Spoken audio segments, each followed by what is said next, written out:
around my story. I don't really like Indian movies because the actors are always overreacting, and the movies are not logical at all. But this is just my personal opinion. However, I've discovered that there are stories stranger than Indian movies. Let me give you a real life example. I'll tell you a story about a young woman named Samantha. Samantha was a beautiful girl with blonde hair and green eyes. She lived with her grandmother after her parents died in a horrible car accident. The whole country read about it. She had many friends, and all the neighbors liked her. They considered her the most beautiful girl in town. Many had proposed to her, but she didn't care much for them. One day, Samantha was walking alone down the street after visiting one of her friends. Suddenly, she had an eerie feeling that someone was following her. She began running and crying for help. Her follower began running and stopped her. He was an ugly man, pointing a knife in her direction. He asked her to hand over her purse. She threw it at him and made a run for it. The man said wait and made to stop her, but another man appeared out of nowhere and punched the thief, who fell unconscious. The brave and good Samaritan picked up Samantha's purse and handed it to her. He was very handsome, with green eyes, soft hair, and an amazing smile. He escorted her back home, and she felt that he was her knight in shining armor. She went inside and hugged her grandmother tight, who was a little surprised but smiled. Samantha was so happy that she gently pulled her grandmother to her feet, and they whirled around and danced playfully. The very next day, she was surprised when she answered the doorbell. Steve, the tall, handsome man, was standing there, holding flowers. He proposed to her, and she said yes. Thus began their love story. Then one day, Samantha was standing in the kitchen preparing dinner. Steve and her grandmother were out, but they were supposed to be back soon. Samantha had everything ready, and she set the table. The house door opened, and Steve walked in. Samantha went to greet him, but she felt dizzy and fainted. Steve quickly took her to the hospital. The doctor congratulated Steve, saying that he was going to be a father. Steve was ecstatic, but Samantha was not. Instead, she was shocked and nervous. She said that she was too young to have kids, that she wasn't ready to be a mother. Steve was taken aback and said, "But why? Don't you want him?" Things were different from that point on. Samantha tried to get an abortion several times, but Steve was always stopping her. She couldn't accept it. She blamed Steve, but Steve couldn't understand her. In her 7th month of pregnancy, Samantha was with her grandmother at the supermarket when she saw a small boy run onto the road. Fearing he might get run over by a car, Samantha quickly pulled the boy off the road to safety. The boy's mother saw what happened and thanked Samantha, feeling so grateful and relieved. Samantha was crying at the moment and replied, "No need to thank me. I'm going to be a mother like you soon." For the first time, she was beginning to feel real affection for the baby. "Forgive me," she silently thought to herself.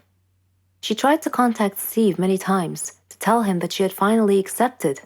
She was ready to become a mother, but he never responded. Finally, the day had come. Samantha went to the hospital to give birth. After the surgery, she was very tired. Nevertheless, when she woke up, she immediately asked for the baby.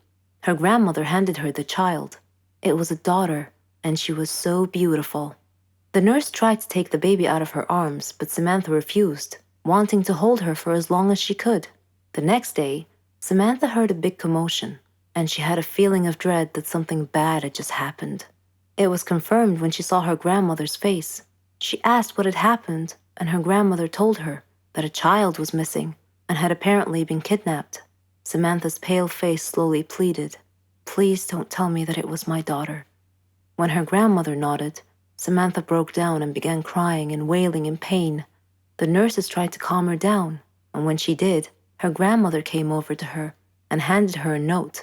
It had been found in her missing daughter's hospital crib. It was in Steve's handwriting. It simply said, "If you don't want her, I do." Then Samantha fainted.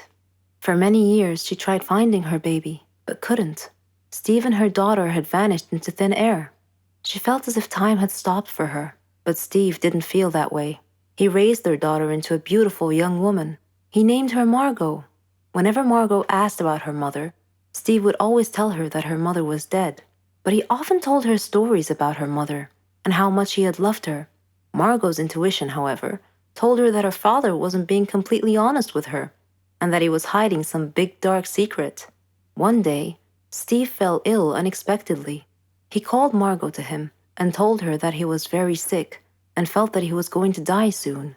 He said that he wanted to reveal a secret that he had long kept from her, that her mother was actually alive, and that her name was Samantha. He told her that he had kidnapped her from the hospital at birth because her mother did not want a child. He regretted it and asked Margot to forgive him. He gave her Samantha's address, and soon after, he died. After his death, Margot decided to go looking for her mother. I am Margot, and I am now standing at my mother's address. At her front door, I cannot predict my mother's reaction when she answers the door and I introduce myself as her daughter, but I'm going to hug her and tell her that I've missed her for so long. He was a dream, the future, or so I thought. But my love was cursed right from the start. Sounds a bit confusing, right? Let me explain. But first, I should probably introduce myself. I'm Carolyn. I was a dreamer. I dreamed of a good, warm, stable, successful life. I wanted a good job. And I wanted to travel around the world a bit with Helen. She was my best friend. We virtually shared the same dreams and hobbies and interests and lifestyles. We've been friends since we were kids. People often thought that we were sisters. I did too, in fact. She even got jealous if anyone tried to get close to me. Every day, Helen and I worked a little more towards our dreams. Once, when Helen and I were traveling with some of our friends, we had a problem with the hostess on the plane. A gentleman intervened and cleverly solved our problems. His name was Danny. I liked him. A lot. I thought about him often, but whenever I talked to Helen about him, she told me that he was not as amazing as I seemed to think he was. Coincidentally, I met him again at a party of a mutual friend. We talked together till daylight. I told Helen about our encounter, and she expressed her wishes that my love story would have a happy ending. I similarly told her that I hoped she would find the love of her life someday too. Everything would be okay, we figured. Then, one day, I received a letter in our mailbox. It was in weird handwriting, as if the writer had written it with a trembling hand. I opened it curiously. It said that my love for Danny would become a curse if I didn't give him up and get him out of my life. What nonsense, I thought. Whose idea of a silly joke was this? I immediately called Danny and Helen to tell them about the letter. Danny laughed, but Helen was worried and suggested that I should be careful from now on. That same day, Danny had a horrible car accident, but fortunately he wasn't hurt. A detective investigating the case determined that his car brakes had been tampered with. In another incident, a car almost hit me, but it swerved away at the last minute. When I mentioned this incident to Danny, he tried to calm me down and told me to just forget about it. He gave me a beautiful bracelet as a present and proposed. We got engaged, and I couldn't have been happier. I wanted to show the bracelet to Helen, but somehow I seemed to have lost it. I couldn't find it anywhere. Anyway, when I told Helen about his proposal, she was thrilled for me. I spent days shopping for just the right wedding dress. I was so busy with preparations that I forgot all about the ominous letter. I went to the wedding hall early to make sure that everything was ready and prepared. Helen was helping me, and Danny kept calling me to make sure I was all right. Suddenly, the lights went out. I called out to Helen, worried that she might have tripped and fallen when the lights were out. When the lights came back on, Helen had fainted, and my dress had disappeared. I screamed to the ceiling, "What do you want from me? Leave me alone!" Suddenly, Danny appeared out of nowhere and asked me what had happened. I told him then and there that we must break off our engagement, otherwise the curse the letter mentioned might injure someone or cause someone to die. Then Helen came to and tried to calm me down. She told me to go to the car and that she would get our stuff and follow me. I loved Danny and wanted to marry him, but now I was seriously worried that this curse threat might actually be real. Helen came back carrying a bag and a large suitcase and told Danny not to worry, that she would drive me home and then call him to tell him that we had arrived safely. I was still crying, and Helen was trying to calm me down. When we arrived home, I noticed something strange. Helen was carrying a bag that was partially open, and I glimpsed a piece of clothing stuffed into it. It looked exactly like my dress. I opened the bag and found that it was my dress. I confronted Helen and demanded to know how my missing dress ended up in her bag. I clearly caught her red-handed, and she was unable to answer coherently. I realized at that moment that the source of the so-called curse was Helen. Helen, I said, how dare you do this to me?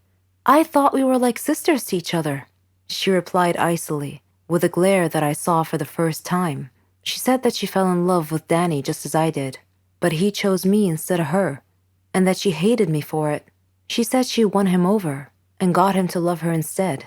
Then they both tried to scare me into calling off the wedding so that she and Danny could be together. There are no words to describe how I felt at the time. I replied in a similar tone. I told her that I don't ever want to see her again, or Danny. Neither of them mattered anymore. I never did see Helen or Danny after that day. I'm on a Caribbean island now, sipping on a cocktail. I read in the paper that Danny and Helen had announced their engagement. I'm thinking about what wedding present I should give them as a surprise. Hi, my name is Laura. I'm 23 years old, and I teach art. I recently got married to the love of my life, Norman. I considered him my friend, my brother, my son, and my husband. We loved to prank each other, even after we got married. For instance, one time, I turned off all the lights in the apartment, dressed up as a monster, and scared the living daylights out of him when he came back from the store. Another time, he damaged my car. I put mayonnaise on his toast. I did worry sometimes that our jokes might go too far. I mean, he did get really mad at me once. He stopped talking to me for 2 days, even though I apologized profusely many times. After that, our pranks sort of stopped.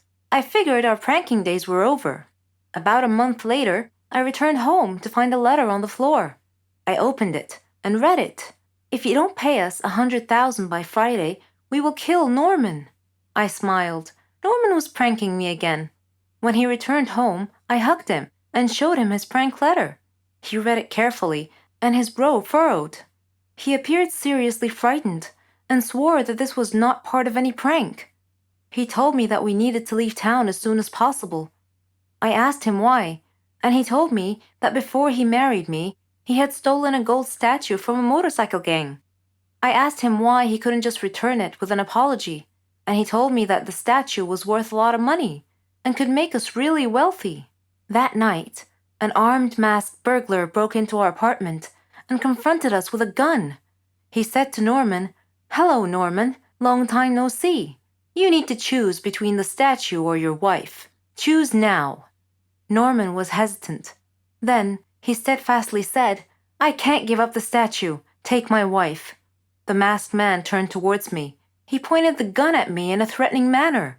I was frantic. I was staring at Norman in shock. Suddenly, the masked man ripped off his mask. It was Keanu, Norman's brother.